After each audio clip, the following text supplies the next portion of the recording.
नहमदहु व नुसल्ली अला रसूलिहिल करीम अम्मा बाद फ़अऊज़ु बिल्लाहि मिनश शैतानिर रजीम बिस्मिल्लाहिर रहमानिर रहीम या अय्युहल्लज़ीना आमनू कुतिबा अलैकुमुस सियामु कमा कुतिबा अलल लज़ीना मिन क़ब्लिकुम लअल्लकुम तत्तक़ून।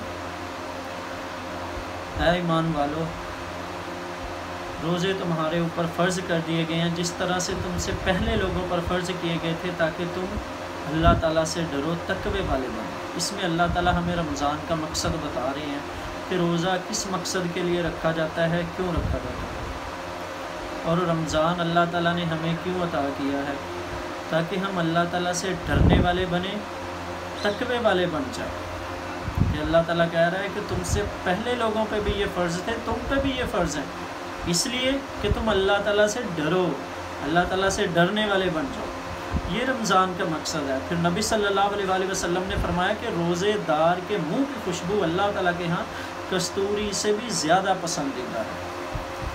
फिर नबी सल्लल्लाहु अलैहि वसल्लम ने फरमाया कि जब रोज़ेदार रोज़ा अफ्तारी करने लगता है तो उसको एक ऐसी खुशी मिलती है जो दूसरों को नहीं मिलती, और दूसरी खुशी उसको ईद की मिलती है। ये दो खुशियाँ रोज़ेदार के लिए जो वही महसूस कर सकता है, वही फील कर सकता है।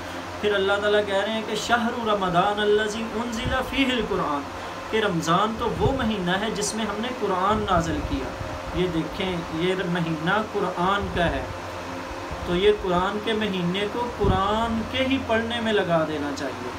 फिर नबी सल्लल्लाहु अलैहि वसल्लम ने फरमाया कि दो चीज़ें क़यामत वाले दिन अल्लाह ताला के यहाँ इंसान की सिफारिश करेंगी, रोज़ा और कुरान।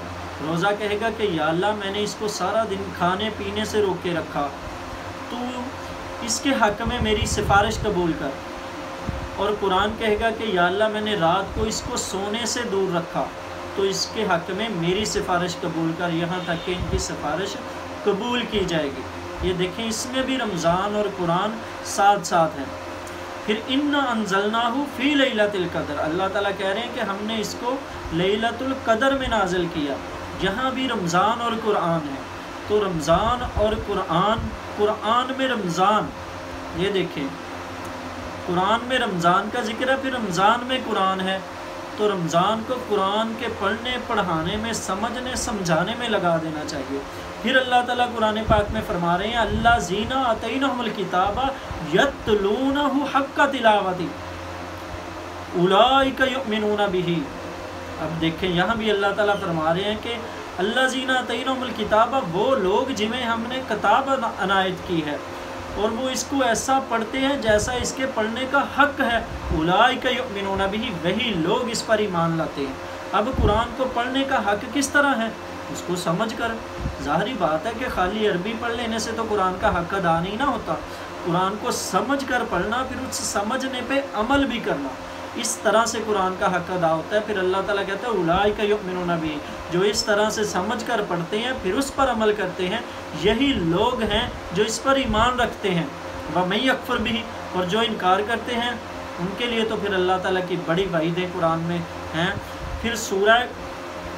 फिर आगे अल्लाह ताला फरमा रहे हैं सूरह तौहा में, वमन अअरदा अन ज़िक्री फ़इन्न लहू मईशतन दन्का, कि जो लोग जो इस कुरान से, हमारे ज़िक्र से मुंह फेर लेते हैं, हम उसकी ज़िंदगी तंग कर देते हैं। वह मईशतन दन्का, मईशत का लफ्ज़ अल्लाह ताला यहाँ पे ला रहे हैं कि उनके गुज़रान, उसकी मईशत मुश्किल बना दी जाती है। सिर्फ मईशत मुश्किल नहीं होती, वनहशुरुहुम यौमल क़ियामति अमा, और अल्लाह ताला फरमा रहे हम क़यामत के दिन उन्हें अंधा करके उठाएंगे। काला कज़ालिका तत्का आयातुका, वो इसलिए कि अल्लाह ताला कहेंगे तुम्हारे पास मेरी आयतें तो आई थी, तो उनसे अंधा बना रहा, इसलिए आज हमने तुम्हें अंधा बना दिया। जब इंसान पूछेगा अल्लाह ताला से क़यामत वाले दिन कि या अल्लाह, तूने मुझे अंधा क्यों उठाया, मैं तो देखता पालता था, तो अल्लाह ताला उससे यही कहेंगे कि मेरी आयतें तेरे पास आई थी, तो उनसे अंधा बना रहा, उनसे मुँह फेरे रखा, तो आज हमने तुम्हें अंधा करके उठाया, हमने तुम्हें बुला दिया, तुमने हमारी आयतों को बुला दिया था। अब ये देखें, अल्लाह ताला यहाँ भी कुरान का अन ज़िक्री कह रहे हैं कि ये कुरान, ये ज़िक्र, क्योंकि ज़िक्रुल लिल आलमीन, یہ قرآن ہی ہے تمام جہانوں کے لیے ذکر نصیحت، یہ قرآن ہی ہے، اسی سے نصیحت لینی چاہیے۔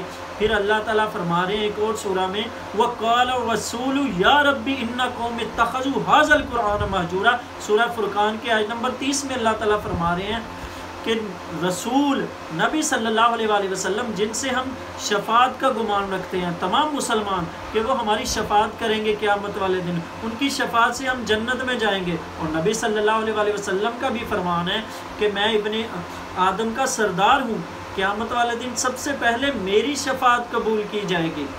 تو جب ہم شفاعت کا نبی صلی اللہ علیہ وآلہ وسلم سے گمان کرتے ہیں، لیکن وہ نبی رحمت جو ہماری شفاعت کریں گے اگر وہ ہمارے خلاف گواہی دے دیں، جیسے کہ سورہ نور میں ہے وقال الرسول، اور رسول کہیں گے یا رب ان قوم اتخذوا ھذا القرآن مہجورا، کہ اے میرے اللہ یہ میری وہ قوم ہے جس نے اس قرآن کو چھوڑ رکھا تھا۔